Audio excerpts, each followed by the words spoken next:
Hello friends.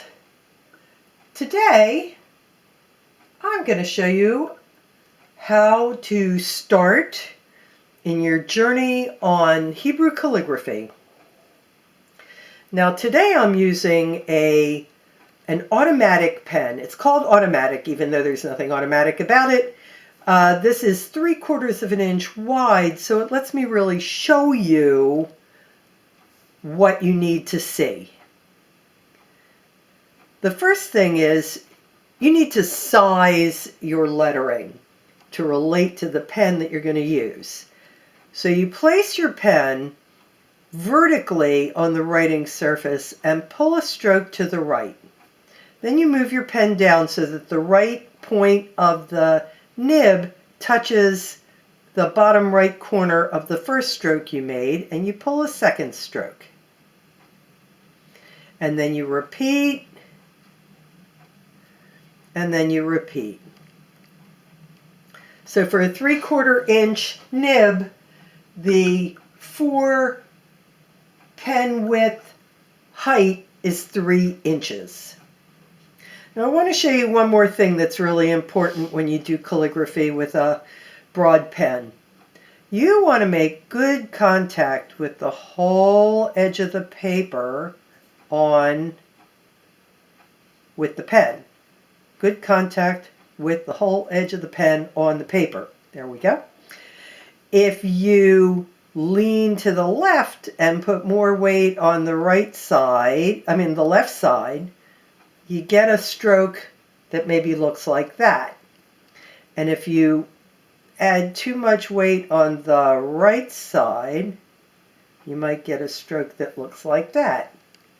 Now granted, each of these strokes might have aesthetic uses somewhere else, but for right now, that's not what we're looking for. Hebrew is written from right to left, but each character is written from left to right. Now the sizing exercise is done with the pen vertically, whereas the writing is done with an angle of about 72 degrees. English calligraphy, the writing is done at an angle of about 45 degrees. Place your pen at about 72 degrees to the writing line and pull a stroke from left to right, making good contact with the surface of the paper, then change directions and pull down. And then you get a kind of a chunky shape with a hard corner. But I would prefer to see something that was a little more elegant, so we're going to slide down, change direction, moving through a little curve here. See how it's pointy there? Pulling a stroke horizontally, moving the pen through a slight curve as you change your direction to go down, and you can see how much more attractive I think this shape is to this shape. And this is the yud.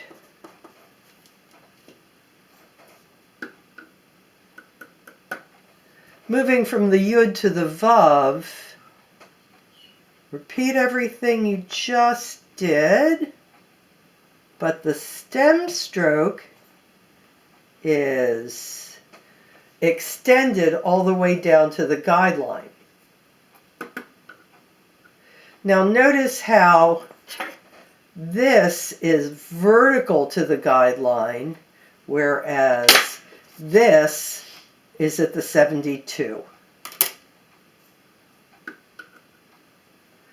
In actual Hebrew writing, you would leave ample room between lines of writing so that the letters didn't bang into each other.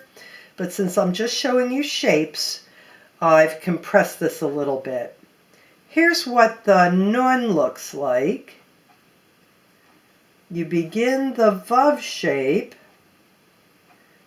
stopping about a pen width from the baseline, And then you put the pen down so the left edge of the pen point touches the baseline, and pull a horizontal stroke until the new stroke touches the old stroke, leaving more or less a straight line on the side. And for Gimel, you create a vav,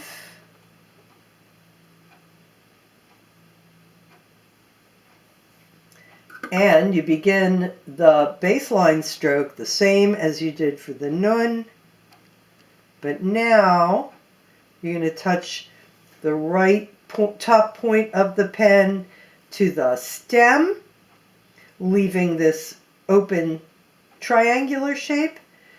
So those are the differences between the Gimel and the nun. The nun has a short stem where the horizontal bar touches the edge of the short stem, and the Gimel has a long stem and the point of the horizontal stroke touches the stem a little higher up.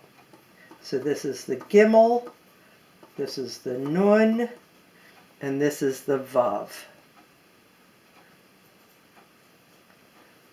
I hope that you enjoyed that. I hope you will practice, because I'm going to come back out with the next chunk of these for you to learn, and you need to know the first stuff before you can learn the second stuff.